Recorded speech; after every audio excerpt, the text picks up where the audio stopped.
Lalu yang berikutnya adalah kita berusaha untuk ta'aruf, kenal bagaimana latar belakang keluarganya, seperti apa pendidikannya, kesehatan kita tahu ya. Dan terakhir jangan lupa melakukan sholat istikharah. Semoga Allah memberikan kemudahan dalam memilihkan pasangan untuk kita. Itu cara-cara yang sudah Allah kasih menuju pernikahan. Jadi bukan dengan pacaran. Nah, tapi kan di zaman sekarang ini kan bagi beberapa orang itu sulit katanya untuk mencari pasangan. Belum tentu yang memakai baju koko atau bahkan berjilbab sekalipun itu orang baik-baik itu, Ustaz. Itu bagaimana kalau begitu? Betul, mencari pasangan itu tidak mudah ya. Tidak seperti membeli baju, membeli sarung, itu kan di toko, di pasar banyak, toko ini nggak ada, cari toko yang lain banyak, bahkan yang diobral juga banyak begitu. Tapi kalau cari istri yang obral kan nggak ada, cari suami yang diskon juga nggak ada begitu ya. Nah tadi makanya kita nih harus senantiasa jadi orang yang dekat dengan Allah, bermunajat kepada Allah, minta agar Allah memberikan pasangan yang terbaik. Doa, ada doa-doa yang diajarkan oleh Allah dan oleh Nabi sallallahu alaihi wasallam yang terkait masalah jodoh ya, yang populer diantaranya Allah berfirman, ya Rabbana hablana min azwajina wa dzurriyyatina qurrata a'yun waj'alna lil muttaqina imama. Bahwa Allah mengajarkan kita sebuah doa, ya Allah berikanlah kepada kami pasangan-pasangan dan anak-anak yang qurrata a'yun, yang sedap dipandang, yang mereka itu baik-baik. Doa ini penting ya. Lalu yang berikutnya itu ya kita bergaul dengan orang yang baik-baik pula.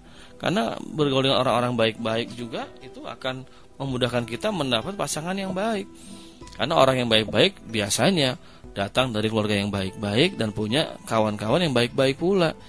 Nah, kan nggak ada ya ulama mainnya sama bandar judi ya, atau kiai mainnya di rumah bordil. Itu kan nggak ada. Nah, jadi dengan kita bergaul dengan orang-orang baik ini memudahkan kita memiliki link ya, jaringan. Jadi untuk mendapatkan juga kita harus punya jaringan sosial juga ini ya. Jaringan sosial yang bisa memudahkan kita mendapat pasangan yang baik begitu. Kalau enggak, waduh, masya Allah itu ya. Kalau lingkungan di sekitar kita lingkungan enggak baik-baik, kayaknya berat memang dapat orang yang baik itu. Waduh, seperti mencari jerami di tumpukan jarum ya, nggak balik ya. Kayak gitulah kira-kira. Jadi kita cari lingkungan yang baik-baik seperti itu ya, orang yang rajin ke jamaah masjid, rajin ke majelis taklim, insya Allah itu orang-orang yang baik-baik yang nggak akan terpeleset lah insya Allah, dibandingkan dengan orang datang ke night club misalkan, tempat-tempat dugem ya, itu nggak mungkin lah dapat jodoh yang baik di sana itu ya. Memang betul jangan sampai kita ini tertipu dengan penampilan, tetapi tentu ciri seorang muslim dan muslimah yang baik adalah menjaga penampilan, menutup aurat ya. Lalu dia juga bersih, rapi dan segala macam.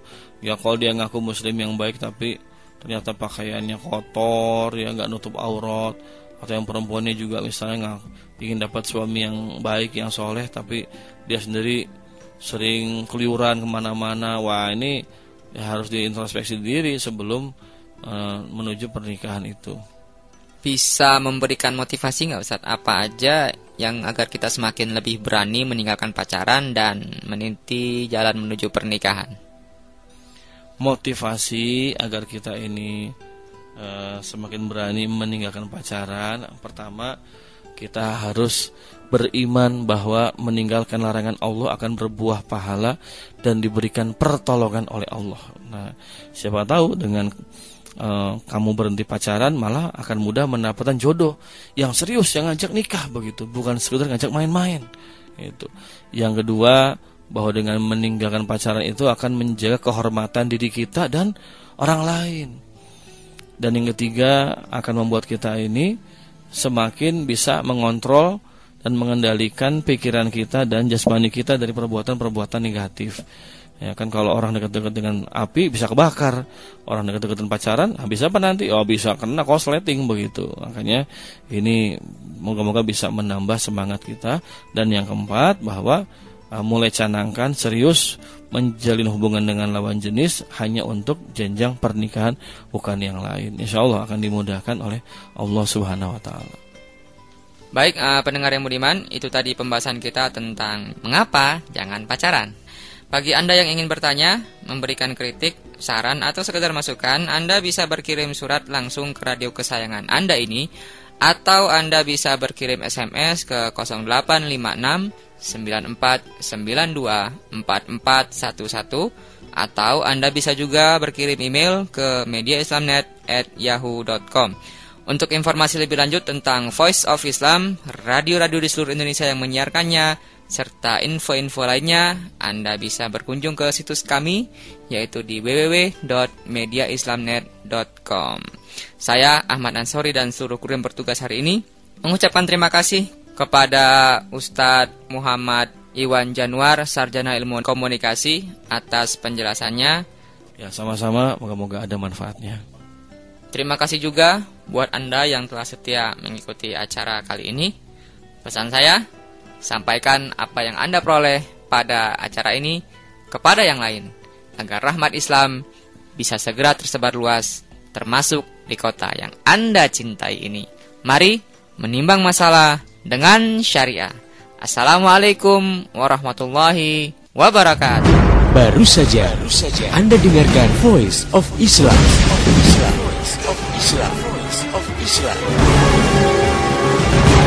Kembali bisa Anda dengarkan Voice of Islam, persembahan media Islamnet dan radio kesayangan Anda ini esok hari di waktu dan gelombang yang sama.